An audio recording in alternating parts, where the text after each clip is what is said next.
Hello and welcome to the Den. My name is Eric, and I am here to talk today about my current obsessions. And if you haven't noticed, my voice is a little bit softer than normal because I'm actually filming outdoors and I don't want to be a dick about it.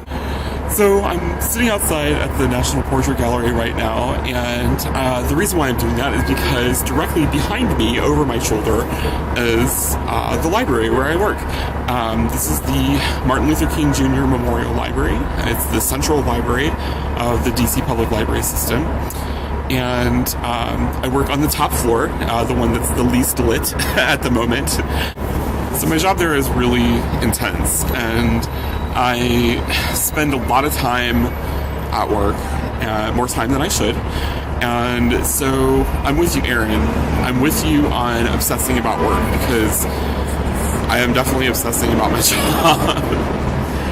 But for good reasons, because the stuff that I'm doing is really, really awesome. So tonight, I helped facilitate a roundtable discussion about the future renovations and design choices for this very building.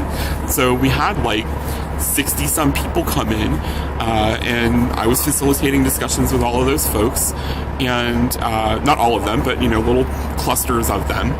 And, we talked about all kinds of really cool stuff. We talked about, whether we should have a mixed use in the facility. We talked about innovation and technology and the ways that we can integrate new things into the library. We talked about services to teens and services to adults. And it was just super, super awesome and cool. And I still had to come in at 9 in the morning because I had all this other stuff to do. Because even though I had to be here for this late night conversation, I still have tons and tons and tons of other things that I'm working on, and it just takes up so much time. It's unbelievable. I just have so much going on, and I had like meeting after meeting after meeting, and I have like the summer reading program that I'm planning, and I have the computer training classes that I'm working on, and just like tons and tons of other stuff, and it's just a lot. So I come in the morning, and I just have to dive right into everything, and just make stuff happen like all day long. It's like meeting after meeting, contract after contract, and like this is my life. And I need to put some brakes on that. I need to rein it in a little bit because ultimately this is going to burn me out like super fast if I don't. So I recognize that, and I recognize that I need to get some downtime. So I also have some other hobbies that I need to start indulging in and fueling my creative obsessions, and not just having all these passive activities or just focusing entirely on work, which is pretty much all I've done for like the last, several years. Is just completely focused on work. It's like I've had like one day off a week most weeks, especially when I was a manager, and now that I'm in this department, I should be working a normal 40 hours, but I just can't help myself. There's just too much to do. So, anyways, work is currently my obsession. Aaron, I feel you. Totally feel you. Okay, so we're back at my house, and I am going to talk to you a little bit about the obsession I have with schlocky horror movies. So, this is my Netflix on my PlayStation at home. And I'm going to scroll down through it. Just, I haven't actually looked to see what's in here right now. But one of the things that PlayStation does, Netflix does on PlayStation, is that it creates individualized suggestions based on what you most recently watched.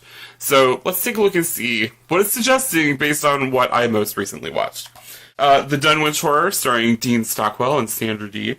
It was pretty awesome, I'll have to say. Lovecraftian horror done right. A Touch of Satan, or The Touch of Satan, and the C2K style. The Haunting, starring Lily Vonnegut, who I totally fucking love. She is fantastic. Catherine Zeta-Jones, Liam Neeson, I think Owen Wilson is in it. It's a great movie. Totally loved it. This, I do not even remember watching. Insidious Chapter 2. I kind of only, half watched Insidious 2. I was primarily watching Facebook while Insidious is kind of scrolling in the background, but whatever. The Apple. So my dear friend and love, Richie, suggested that I watch The Apple, and I have to say I actually really loved it. It is so glam. Like, look at these people. Like, this is crazy glam rock. Resident Evil, I've seen Resident Evil probably, Jesus, I've seen Resident Evil maybe like 500 times. I don't even know if that's true, or it can't possibly be true, but maybe 100 times. I think I may have watched Resident Evil at least 100 times. I saw it in the theater like 5 times, no shit. Something about Mila Jovovich, like, slide kicking a dog, like, it was just fucking crazy. I loved it. Yes, this is the scene. This is the scene of Mila Jovovich and the undead, Doberman Pinscher. So yeah, fucking great movie. The Sword and the Stone, because I got a little bit of a Disney Jones. I was like, oh, The Sword and the Stone is in there. I still want to watch The Black Cauldron. It is never on anything streaming. Yes. Mean Girls. Yes. Madness in the White City. This is so fucking awesome.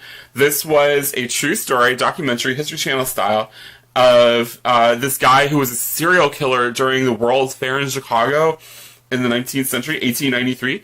H.H. Holmes, and holy shit, this guy was so fucking creepy and crazy. Amazing. Harold and Maude, one of my all-time absolute favorite movies. Oh my god, I've seen this movie dozens and dozens of times. It's one of those movies that has, like, a very repetitive soundtrack because it's all the same artist. It's all Cat Stevens. But the relationship between these two characters and, like, the message about life and death and living and dying and, like, just living life to the fullest is just so fantastic. I love this movie. This is a 5-star movie for me. Like, everyone should watch Harold and Maude. Fright Night, the original classic Fright Night. Oh my god. Roddy McDowall, so awesome.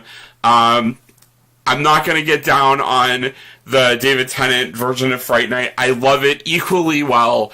But oh my god. Because I watched The Prophecy with Christopher Walken, I should watch King of New York with Christopher Walken, or Prophecy 2 with Christopher Walken.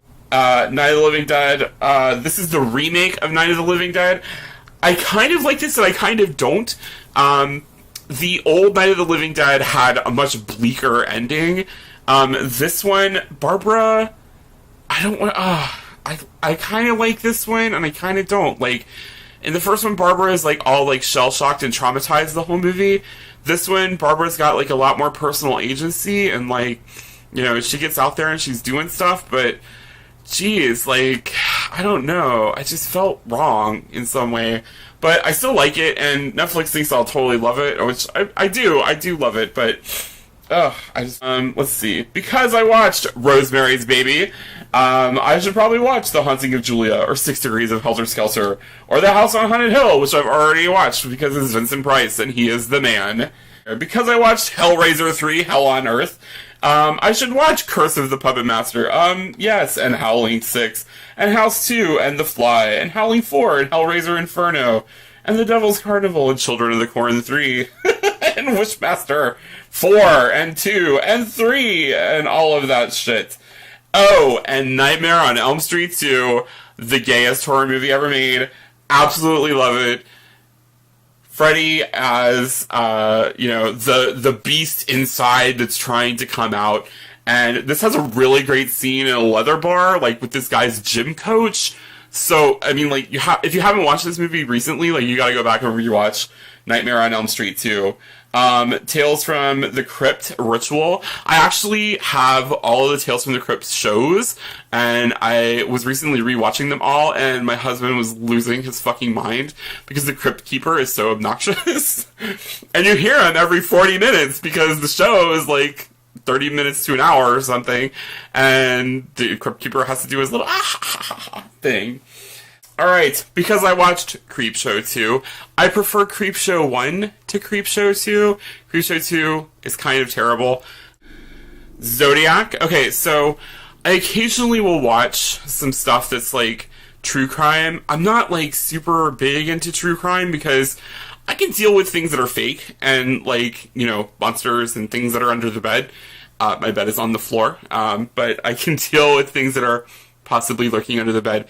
But if it's a fucking serial killer who, like, calls your family in the middle of the night and sends you creepy messages, like, that's fucking real and scary, and Zodiac scared the shit out of me. Hansel and Gretel Witch Hunters.